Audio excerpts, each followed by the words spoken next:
Mheshimiwa Mkuu wa Mkoa wa Dodoma na wakuu wa mikoa mliopo nasi, limuona Chalamila nikajiuliza niko Dodoma niko Dar. Kumbe amekuja kupokea rase, amekuja kupokea rasi wake. Waheshimiwa viongozi mbalimbali mliopo nasi hapa, viongozi mlioapishwa leo, kamishna wa maadili Jaji Mwangesi, watendaji mliopo nasi, waandishi wa habari, mabibi na mabwana, Jamhuri ya Muungano wa Tanzania. Waheshimiwa, baada ya shukurani nyingi kwa Mungu wetu, niwapongeze sana mlioapishwa hapa kwa kuaminiwa kubeba dhamana hizi. Ni matumaini yangu kuwa mtalinda imani niliyowapa na kuishi viapo mlivyowapa hapa leo na kuwatumikia wananchi kwa uaminifu. Kwa waheshimiwa wakuu wa mikoa, Mheshimiwa Kenan Kiongozi, muda mfupi nilikuwa kwenye mkoa wako Simiyu, nimeona kazi ulioifanya nzuri sana, na kwa sababu mkuu wa mkoa wa Arusha ameamua kuingia kwenye kinyang'anyiro, nimekuhamisha kutoka Simiyu kwenda Arusha. Najua Arusha unapajua vizuri, na nguvu ile ile ulioitumia Simiyu, nenda kaitumia Arusha. Najua unaweza. Kawaunganishe wana Arusha na kutakia kazi njema. Ndugu Ana Mringi Macha, nimekutoa Shinyanga, nimekupeleka Simiyu. Umefanya vizuri Shinyanga, na najua ulishajipanga vyema kwa Shinyanga. Sasa nenda kamsikilize Kenani alivyojipanga, nawe anza safari pale Simiyu. Si pazito, nimetoka juzi, najua unaweza. Kwa hiyo nakutakia kazi njema. Vile vile tumewateua wakuu wa mikoa wapya watano pamoja na Kamanda Siro. Watano, na 4 kati yao ni vijana mliopikwa ndani ya umoja wa vijana wa Chama cha Mapinduzi. Kwa hiyo sina wasiwasi nanyi, lakini kama alivyosema Mheshimiwa Spika, tumeangalia utendaji wenu, tumewafuatilia kwa karibu, tumeona kipindi hiki hatuna haja ya kutoa watu nje kuleta, tuwapandishe muendeleze mikoa mliotoka. Lakini kwa Kamanda Siro, mkoa wa Kigoma ni mkoa wa kimkakati. Ni mkoa unaopakana na nchi jirani, ni mkoa wenye mambo mengi. Kwa hiyo tumemtoa pale kamanda wa polisi, tunakurudisha kamanda wa polisi. Lakini kamanda wa polisi, wewe umechanganya na ujuzi wa diplomasia. Kwa hiyo nimekuona utafiti kwenye mkoa ule. Najua nimeshakutumia sana kama IGP, kama balozi, lakini bado nakuona una nguvu. Nenda kaushike mkoa wa Kigoma. Harry James, nimekuona Iringa unavochemka, na hakika unapaweza. Nenda kafanye kazi. Mboni Mhita Shinyanga, najua kwa sasa hivi hata Kisukuma unaongea. Sasa nenda kaivae Shinyanga. Kama ulikuwa unafanya kazi chini ya mkuu wa mkoa, sasa wewe ndiyo mkuu wa mkoa.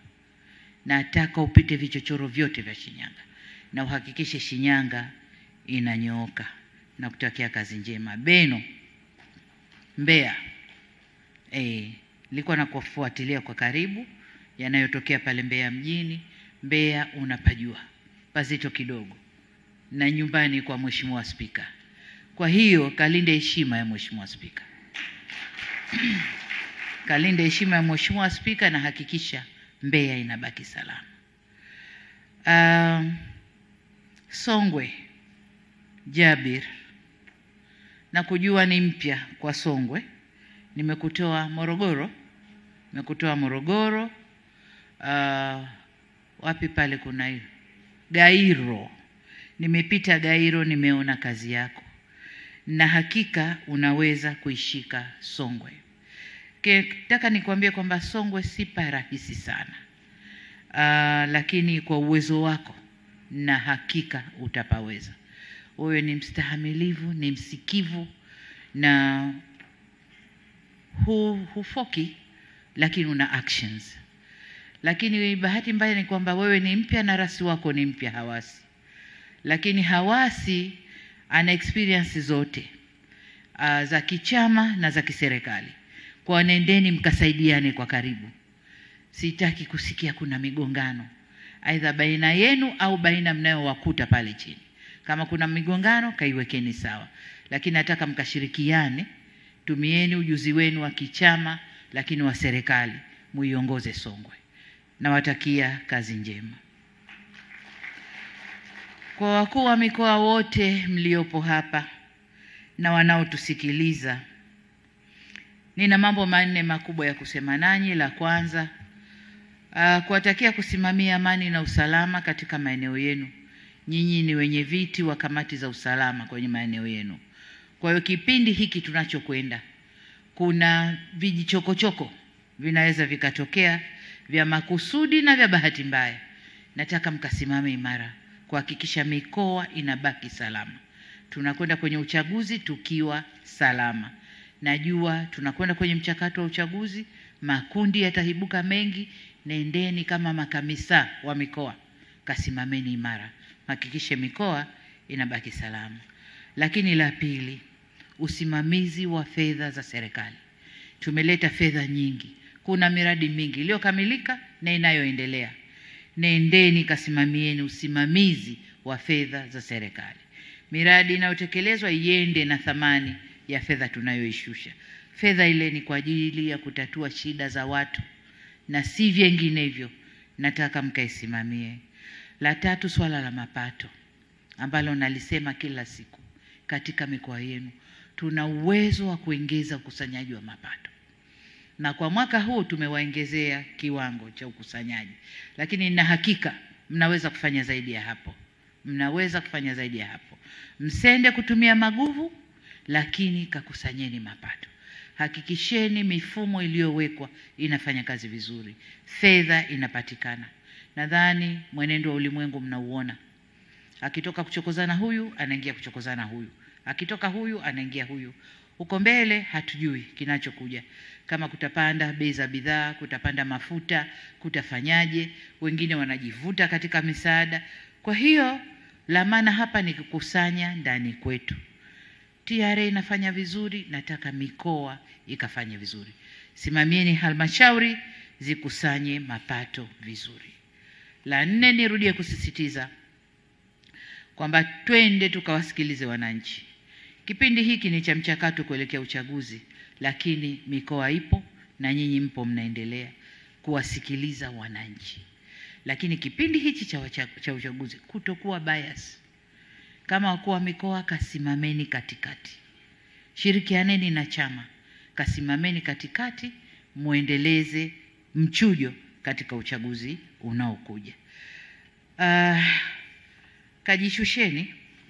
Jua mkuu wa mkoa ukifanya mabega hivi kama ile mizani ya mahakamani kule, haipendezi.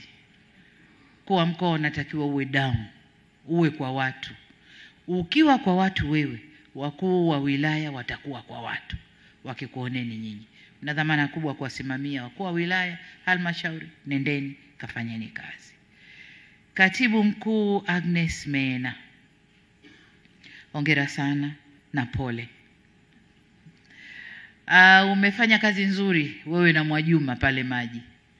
Niliamini wamama wawili kumsukuma na kumsaidia waziri wa maji, na mmefanya vizuri. Na kwa miradi iliyobaki, nahisi katibu mkuu uliyepo na waziri wako mnaweza mkamaliza vizuri na tukafikia lile lengo tulilojiwekea na kupita. Kwa hiyo Agnes, nimekupunguza, nimekurudisha mifugo. Najua mifugo unaijua vizuri sana. Nenda kaisimamie. Shemdoe amefanya kazi nzuri, ameamua kuingia kwenye kinyang'anyiro. Nenda kasimamie pale pahali. Kapasimamie. Najua unajua kuna kazi kubwa ya kuendeleza uvuvi lakini na ufugaji. Kama unavyojua tunaangalia sasa masoko ya nje. Na masoko ya nje ni viwango. Kwa nenda kasimamia uzalishaji kwanza, pili viwango. Tuna kazi ya kusimamia bandari ya uvuvi ya Kilwa ambayo almost imefika pahali pazuri, simamia imalizike. Bandari ile ni mkombozi wetu, ikimalizika pana ajira 30,000 pale. Kwa vijana wetu wanaweza wakaingia. Lakini la pili, nilipokuwa Simiyu juzi, nilizindua chanjo. Waziri yuko hapa. Mimi nina imani na wamama. Huko nyuma wanasema wamama wawili wakikaa kwenye wizara haiendi. Lakini mimi nina imani tofauti. Na imani wamama wakikaa pahali, mambo yanakwenda. Kwa wamama wawili nyinyi, hata siku moja msende kutizamana kavaa nini, kasuka nini, hapana. After all, waziri wewe unajifinika wala huoni ulichosuka. Mwenzio tu ndo unajua kwamba ana kalikiti kichwani. Kwa nendeni kachapeni kazi bwana. Kachapeni kazi, tuoneshe kwamba wamama tunafanya kazi tukiamua. Nendeni kachapeni kazi, na watakia kila la kheri. Makatibu tawala wa mikoa tumebadilisha wawili. Ndugu Rashid Mchata yupo, tumempeleka Tanga. Nataka ukachape kazi Tanga. Lakini ndugu Pili, wewe tumekuleta Pwani. Sasa Pwani sio Tanga. Tanga ilikuwa na mabaibu yetu na vipepeo vyetu na nini, mambo wawa. Ingawa Tanga sasa tunaifanya iamke kwa viwanda. Sasa Pwani kuna viwanda vingi sana. Sio mkuu wa mkoa wako kama yupo. Nadhani yuko na shughuli zingine. Pwani nenda kasimame imara, msaidie mkuu wa mkoa. Pwani mnaweza kukusanya mapato kwa kiwango kikubwa. Lakini Pwani kuna upwani. Nimekutoa Tanga kwenda Pwani sababu wanafanana. Umwinyi ni mwingi. Lakini nenda kasimame, fanya kazi, kusanya mapato, fanya Pwani ipige kazi. Sawa ndugu yangu, nakutakia kila laheri. Vile vile tumeteua makatibu tawala wawili, Bwana Abdul Mhite. Tumekupeleka Dar es Salaam. Nimesha kuona mara moja ukifanya presentation. Nilivutiwa sana nawe katika ile presentation. Najua ukikisimamia kitu unataka kiwe. Dar es Salaam ni jiji la aina hiyo. Dar es Salaam ni jiji kubwa, lakini wamepata mjanja mwenzao Chalamila. Wewe sikuoni ni mjanja kama yeye, lakini combination inaweza ikaenda. Yeye akiwa juu, wewe uko chini, mambo yataenda vizuri. Kwa nenda kasimame, chapa kazi, msaidie mkuu wa mkoa wa Dar es Salaam. Dar es Salaam isimame. Kwa ujumla, wakuu wa mikoa na makatibu tawala, huko karibu tukaa. Huko mikoani kwenu, huko kwenye wilaya na halmashauri, kuna fedha nyingi ambayo ya ndani haitumiki vizuri. Kwa mfano, halmashauri inaweza kuwa ina mabilioni ya pesa kwenye account, lakini haziendi kwenye kazi za maendeleo. Wanafikiria kufanya mengine. Inawezekana halmashauri ina pesa nyingi, lakini wao hawajijui kwamba ni watumishi wa watu. Ndani ya halmashauri yule kuna barabara mbovu, kuna vituo vya afya vinataka ukarabati, kuna mashule yana sura mbaya. Fedha ipo, na fedha halmashauri maana yake ikawatumikie wananchi. Lakini wa uongozi wa halmashauri wanafikiria fedha ile kuiwekeza kwenye jambo ambalo tofauti na wananchi. Naomba mkalisimamie hasa Dar es Salaam. Halmashauri zinafikiria kuwekeza kwenye mahoteli kuliko kuwekeza kwenye huduma za wananchi. Kazi yenu pale ni kuhudumia wananchi. Na ndio kuwekeza kupo ili halmashauri ipate, lakini je, umemaliza shida za wananchi? Wananchi wanapiga kelele na barabara na mashimo na nini na nini. Wewe unachukua fedha unakwenda kuiweka kwenye kitu kingine, haielekei. Niombe sana. Au wakati mwingine serikali inanunua vifaa tiba, vitendea kazi. Vinafika kwenye halmashauri, hapana pahali pa kuweka. Halmashauri ina fedha ndani, lakini wangoja serikali kuu ilete pesa. Kama imeleta mashine, ilete na pesa yako pahali pa kuweka mashine. Hatuendi hivyo. Niombe sana, kasimamieni kazi na huduma kwa wananchi. Ndicho kilichotuweka hapa. Hakuna kingine. Mengine ni by the way.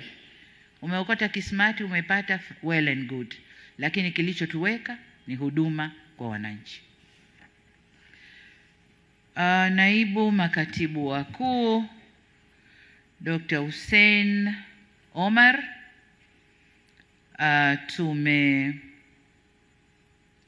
Wizara ya Kilimo kwenda kuwa naibu katibu mkuu Wizara ya Elimu, Sayansi na Teknolojia, na vile vile tumemteua Profesa Peter Msofe kuwa naibu katibu mkuu Ofisi ya Makamu wa Rais anayeshughulikia masuala ya mazingira.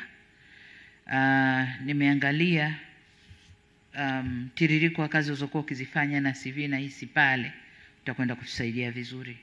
Niombe sana kashirikiane, waziri wako yuko hapa, kashirikiane na katibu mkuu wako, nadhani yupo, yuko hapa, mkashirikiane, mfanye kazi. Sitaki tena kusikia zipo. Nataka mkashirikiane, mfanye kazi. Tunakoelekea ulimwengu huu haujulikani. Mazingira yamebadilika, mvua hazina hakika, sijui jua lenyewe ndio hivyo. Kwa hiyo kashirikianeni, fanye kazi, muinusuru nchi na majanga ya mazingira. Mhandisi Athmani Juma Kilundumia, ulikuwa unashughulikia maendeleo ya mazao na chakula. Tumekubadilishia portfolio kwa sababu tunataka kuongeza, kabla kufika huko kwenye usalama wa chakula na mazao, tunataka kuongeza uzalishaji kwanza. Kwa hiyo tumekupeleka ukashughulike sasa na mambo ya umwagiliaji maji, ukisaidiana na Mdolwa. Mdolwa yuko? Hayupo. Ukisaidiana na Mdolwa tunakwenda kuanzisha kamisheni ya umwagiliaji maji. Kwa hiyo nataka ukasimamie hiyo, lakini pia zana za kilimo. Tumeanzisha centers za matrekta na zana za kilimo uko kwenye zoni mbalimbali. Zile zinataka usimamizi wa karibu sana, sababu ni fedha nyingi tumetumia kuweka zana hizo za kilimo. Lengo ni kumpunguzia mkulima gharama. Sasa hivi wanatumia sana zana kutoka private sector, gharama ni kubwa, lakini center zile zinakwenda nusu ya bei ya private sector. Kwa hiyo kwanza ni kuhakikisha mkulima anapata huduma, pili ni kuhakikisha maintenance ya vyombo na survival ya vile vituo. Lakini pia kuhakikisha mabwawa yanayochimbwa kwa umwagiliaji maji yanafanya kazi pasavyo. Kwa kilimo, kwa mifugo, utashirikiana na mwenzio huyo wa mifugo, kwa matumizi yote yaliyokusudiwa, na kutakia kazi njema. TRC Machibia, kwanza tumshukuru Kadogosa kwa kazi nzuri aliyoifanya ndani ya TRC. Hakuna 100% na hakuna anayefika huko, lakini alijitahidi. Unachukua nafasi yake, nenda kaanzie alipoachia. Kaanzie alipoachia. Ndani ya TRC kuna mambo mawili makubwa. Kuna SGR, kuna na MGR. Nataka TRC sasa mtoke kwenye fikra ya infrastructure peke yake na muende kibiashara zaidi. Muende kibiashara zaidi. SGR inajengwa kwa uwezo wetu, tutakwenda na wanaotusaidia tutakwenda. Vipande na maendeleo yake nimevisema jana, bado tuna kazi kubwa na itakubidi wewe uisimamie kazi hiyo. Kazi yangu mimi huku na wenzangu ni kutafuta fedha na kuzishusha kwako ili kazi hiyo iendelee. Tunataka by 2030 kilomita zote 2000 na ziwe zimekamilika. Tuwe tumeshajiunga na Burundi, then huko Burundi wakielekea Rwanda sio kazi, wakiendekea Rwanda na DRC Congo sio kazi yetu, lakini sisi tuivuche tuingie Burundi. Kwa hiyo nenda kasimamia SGR operation, lakini pia operation kama tulivyokubaliana nyuma kwamba tuingize private sector. Nilifurahi juzi TANESCO kwa hiari yao nimesikia wanatangaza kuingiza private sector kwenye kusambaza umeme na kujenga transmission line. Hatuwezi kwenda bila private sector. Kwa hiyo niwaombe sana TRC, operations za reli Sasa hivi tunakwenda Dodoma, tunakwenda vizuri. Lakini jana, naongera sana, mmeanza operation za mizigo. Huwezi kuzisimamia zote, lazima private sector ingie. Kwa hiyo kakae kaangalie, tuingize private sector. Private sector kwenye ujenzi wa infrastructure, lakini pia kwenye operations. Fikirieni kibiashara zaidi. Lakini MGR na yenyewe ni ya siku nyingi, meter gauge railway, ambao lakini ina umuhimu wake. Na umuhimu wake kwa abiria na mizigo pia, na hasa kwa mizigo. Kwa na yenyewe maeneo kadhaa yanataka kukarabatiwa, maeneo mengine yanataka kujengwa upya. Kwa mfano, korido ya kaskazini huko inataka ujenzi mpya. Kwa nenda kasimamie. Lakini vivyo hivyo kuna watu wana interest ya kuunganisha bandari ya Mtwara na bandari ya Mbamba Bay kwa reli. Wasikilizeni. Na kama mtu anakuja mwenyewe na fedha yake na mnafanya engineering estimate, hajatupiga kama vile anatuletea gharama kubwa sana, mpeni ajenge. Kwa sababu akesha jenga, imejengwa, ipo Tanzania. Hata tukikerana naye haichukui, tunayo. Atatulipisha pesa yake, tutampa, lakini reli ipo. Kwa anayekuja na pesa yake, mpeni. Zile bla bla sijui za kushindanishwa, sijui tenda, sijui nani, kama wapo wengine wangekuja. Kama hawajaja kaja mmoja, mimi na pesa yangu nipeni reli, lakini nipeni na hiki, kipimeni, mpeni. Hayo ndio maendeleo. Tukistiki na hizo sijui procedure za PPRA, sijui na nini na nini, hatuta move faster. Ulimwengu huu ni lazima tu move faster. Mmesikia jana nimesema IMF wanasema uchumi wa Afrika utakuwa by 2.3. Lakini Tanzania tutakuwa by 6%. Kwa sababu hii ya kwenda faster. Kwa hiyo niwaombe sana kwenye infrastructure twende faster. Na reli ndio kila kitu, na bandari. Reli na bandari ndio kila kitu. Ndio facilitators wa biashara, usafiri na usafirishaji. Logistics ni reli na bandari. Kwa hiyo nenda kasimame. Una security ya nchi yetu, nenda kaisimamie. Haya, kuna watu ambao niliwateua kitambo, sijapata nafasi ya kusema nao, lakini leo wapo. Dr. Limo Nyesabu, nimekutoa Azania kwenda PSSF. Azania ulikuwa unafanya mambo ya banking, sawa na benki zingine zote. Lakini nimeona nikutumie vizuri zaidi pale PSSF. Kwamba pale ni roho ya wafanyakazi wetu wa umma. Roho yao iko pale. Maisha yao yako pale. Fedha zao ziko pale. Na experience yako ya banking, najua utakwenda kuziweka hizi fedha vyema. Utatusaidia serikali kuwa na mzigo mzito wa deni tuliokuwa nao kwenye taasisi hii. Lakini pia kama nilivyosema, kuna uwekezaji ambao wakati mwingine kwa nadhani utakwenda kukaa vizuri na kuona ni miradi gani mfuko huu uwekeze, jinsi ya kulinda fedha ya wafanyakazi na mambo kama hayo, na kuhakikisha mfanyakazi akimaliza wajibu wa kulitumikia taifa, haki yake iko pale kama tulivyokubaliana kisheria. Na kutakia kazi njema. Asante sana. Dr. Kimambo Muhimbili, pole, sio kazi rahisi. Na pengine napanga kuja kukutembelea huko. Lakini kuambie kwamba Dr. Janabi alifanya kazi nzuri sana sana sana.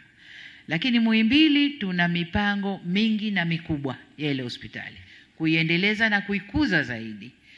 Jana nilisema vizuri kwamba katika sekta ya afya tumekuwa sana na tumeingia kwenye huduma za kibingwa. Sasa najua proud za madaktari. Kila daktari hamuamini mwenziwe, I'm best than huyu na huyu na huyu. Ukijua kukaa nao, watachapa kazi vizuri, watafanya kazi vizuri. So wewe ni wa kila daktari, not necessarily wa profession yako peke yake. Muhimbili panataka professionalism na administrative skills. Nenda kapasimamie. Nimechuja CV nadhani zilikuwa 8 au 7 zile. Lakini nimeibuka na Dr. Kimambo. Kwa hiyo nadhani utakwenda kunisaidia vizuri Muhimbili. Lakini pia kuna fedha ambazo tumeshazisaka kwa ulimwenguni zinakuja kwenye matengenezo au kuimarisha zaidi Muhimbili, hasa kwenye majengo. nenda kasimamie pale Muhimbili. Muhimbili ilikuwa Muhimbili tu, lakini imepanda hadhi, watu wanaisifia. Nenda ka maintain sifa na nenda kaipandishe kiwango zaidi. Wakati nilipata wageni kutoka Marekani wakaja kuniona, wageni hao walikuwepo wakati tumepata ajali ya watoto Arusha, na wao ndio waliwachukua watoto kuwapeleka Marekani kutibiwa. Wakaja kuniona, walivyorudi wakafanya ziara kwenye hospitali yetu. Pa kwanza walipokwenda ni Mount Meru, alafu wakapata hamu ya kuzunguka hospitali nyingine. Wakaja kuniona afisini wakanambia, hebu tuambie umefanya vipi? Mount Meru tulioiacha wale watoto wameumia, hakuna hata ile ya pumzi ya watoto. Leo ina vifaa kama vilivyo kwa Marekani, umefanya vipi? Kwa hiyo Muhimbili nayo ni hivyo hivyo, imekuwa tumeitengeneza sana. Nenda kaisimamie, keep the Muhimbili status. Jana nimesema tumepandisha idadi ya watalii tiba, wanakuja kwa wingi. Sasa hivi tuna 12,000 nadhani na 500, na watakuja kwa wingi. Jinsi tunavyokuza huduma, watakuja kwa wingi. Kwa nakutakia kila laheri katika kazi yako. Ngorongoro headache ni headache. Sijui mwenyekiti yupo. Mpaka mwenyekiti ananilalamikia, unanibadilishia watu kila siku. Naambia ndio mwenyekiti, kwa sababu sijampata ambaye nataka afanye Ngorongoro unavyotakiwa iwe. Sijampata. Kwa imani yangu wewe utakwenda kunisaidia. Nenda ka study vizuri Ngorongoro kama shirika linatakiwa kufanya nini. Ni business na conservation. Wanyama wale wabaki pale, ndicho watu wanachokifuata. Ile ecology ya Ngorongoro ibakie kama ilivyo, ecosystem ile ibakie ilivyo, tayari imeanza kuharibika. Kwa hiyo nataka ukairudishe Ngorongoro. Najua sio area yako, lakini unaweza ukasoma na ukaelewa kinachotakiwa na ukafanya. Ngorongoro imevutia watu wengi sana duniani, wanakuja kutaka kuwekeza Ngorongoro. Jua maeneo gani ya uwekezaji, maeneo gani ya kukipo ecology, kumaintain ecology ya Ngorongoro. Yale maeneo ya uwekezaji wape watu waekeze, walete watalii wengi zaidi. Sababu tatizo letu sasa hivi ni accommodation. Idadi ya watalii inakuwa, lakini ukibuku kuja Tanzania leo mwezi wa ngapi huu, June, utaambua nafasi iko Novemba kuja kupata chumba Tanzania. Kwa tuna tatizo la accommodation, pahali pa kulaza wageni. Kwa hiyo nenda kaliangalie hilo, lakini katunze ecology. Lakini pia kuna mgogoro na wenyeji pale, ambao kwa sheria zetu wenyewe tulisema kuwe na coexistence. Baadaye wenyeji wamezidi, mifugo imezidi. Ilikuwa ukiingia Ngorongoro cha kwanza unachokiona ni ng'ombe, mbuzi, kondoo kuliko twiga.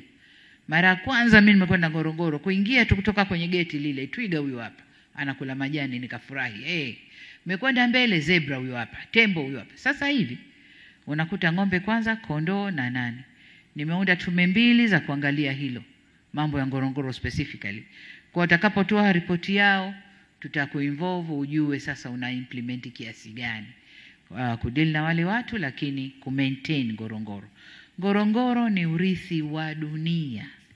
Tukiharibu, dunia haitatusamehe. Urithi ulioko kwetu Tanzania ni fahari yetu. Naomba ka maintain Ngorongoro. Kama kuna miba yoyote iko humo ndani, toa. Najua Ngorongoro pako very lucrative. Kuna watu wamelowea hapo na wasingependa kuona mtu mgeni anaingia, kwa sababu unahatarisha interest zao. Kwa kama kuna miba yoyote, toa. Niambie, Mheshimiwa Rais umenipa hii kazi, huyu na huyu ni miba, mimi nitakusaidia kuwatoa. Ninachotaka Ngorongoro ikae vizuri, iende liwe shirika, lakini Ngorongoro yetu kreta ile maintain status yake kama urithi wa dunia. Sawa? Nakutakia kazi njema. Nitimishe kwa kuwakumbusha kuwa sote ni Watanzania na sote ni watumishi wa umma. Tuko kwenye timu moja na tunajenga nyumba moja. Hivyo tukafanye kazi kwa ushirikiano na wale tunaowakuta kwenye ofisi zetu. Tunakuta waliopinda mikono kidogo, tuwanyooshe pole pole.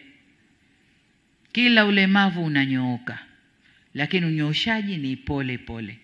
Ukitaka kutumia maguvu, aidha utamkata unayemnyoosha au utakutandika kibao umie wewe. Kwa nendeni kanyosheni pole pole. Tumieni busara, tumieni hekima katika kufanya kazi. Mwisho kabisa tena niwatakie utekelezaji mwema wa majukumu yenu na Jamhuri ya Muungano wa Tanzania. Asanteni. Asanteni sana. Asante. Naomba tupige makofi kwa Mheshimiwa Rais.